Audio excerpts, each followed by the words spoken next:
Riachuelo es que luego de mucho tiempo nunca hubo conciencia a lo largo de un montón de tiempo de cómo tratar o qué es lo que se estaba disponiendo en el río. Un montón de empresas a lo largo de un montón de tiempo tiraron sus desechos sin tener en consideración los posibles impactos que eso podía llegar a tener en el medio, y el fenómeno que se da en esas situaciones es que deberíamos siempre separar en dos ciclos. Por un lado el ciclo de los ecosistemas y de los recursos naturales, y por el otro lado el ciclo de los químicos, los metales pesados y todo lo que tiene que ver, bueno, por ahí un poco con la actividad humana. Estos dos ciclos es muy importante que nunca se mezclen, porque una vez que se mezclan quedan enganchados y es muy difícil sacarlo. ¿Qué quiero decir con esto? Por ejemplo, si nosotros tiramos un metal pesado como fuese la plata o el hierro o el plomo y lo ponemos en un ecosistema, ya sea en la tierra, ya sea en el río o se lo acercamos a algún animal, es muy difícil luego removerlo del ciclo natural, debido a que cuando nosotros ingerimos este tipo de cosas quedan unidas a nuestros organismos. Entonces en el riachuelo el fenómeno que se dio es que al tirar durante mucho tiempo a un ecosistema natural todos estos metales pesados y todos estos agentes, lamentablemente se contaminó y es muy difícil ahora volver para atrás y revertir ese proceso.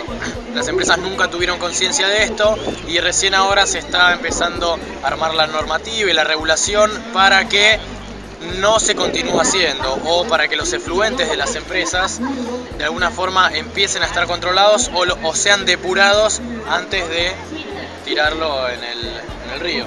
Contame un poco de las consecuencias que trae todo esto. Consecuencias hay un montón, la verdad es que hay consecuencias siempre empíricas, no se logra demostrar del todo, no se entiende por qué pasa. Una de las peores y las más nocivas por ahí son los focos de cáncer que se dan en los basurales, se dan en los ríos que estamos tirando todos estos contaminantes.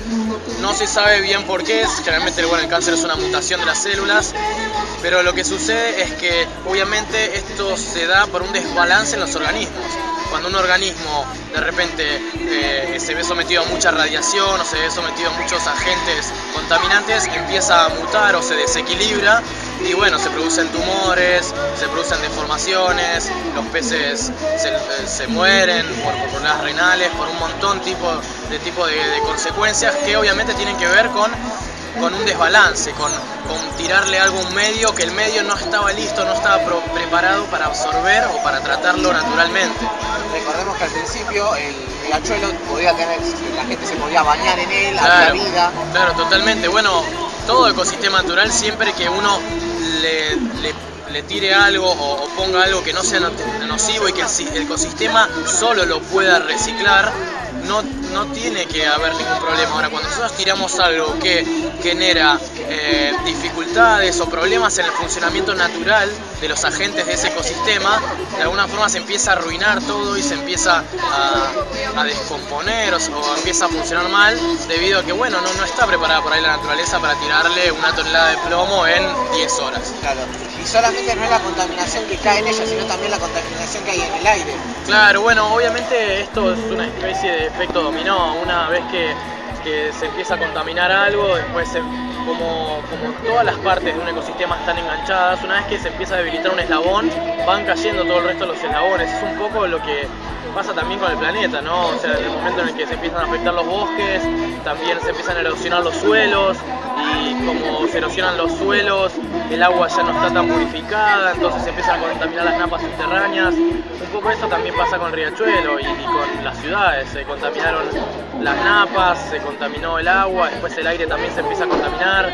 Como el aire está contaminado hay lluvia ácida, bueno, todo está enganchado. Entonces es por eso que este problema ambiental es un problema que es de todos y que tenemos que de a poco tratar de ser cuidadosos con muchas cosas, porque estamos muy íntimamente ligados a la naturaleza. Y bueno, la verdad es que si no la cuidamos, ella por ahí no va a poder cuidar de nosotros. Claro. Recordemos que si vos haces algo para la naturaleza, hace bien y multiplica el bien. Pero claro, si haces algo mal, multiplica. exactamente, es un círculo virtuoso versus un círculo vicioso. Si nosotros hacemos las cosas bien, la naturaleza de por sí sola genera abundancia. Nosotros hacemos las cosas mal, bueno, se genera escasez, desertificación, contaminación y un montón de problemas que ya los conocemos. Bueno, muchas gracias. Hasta acá llegó la palabra de Martín.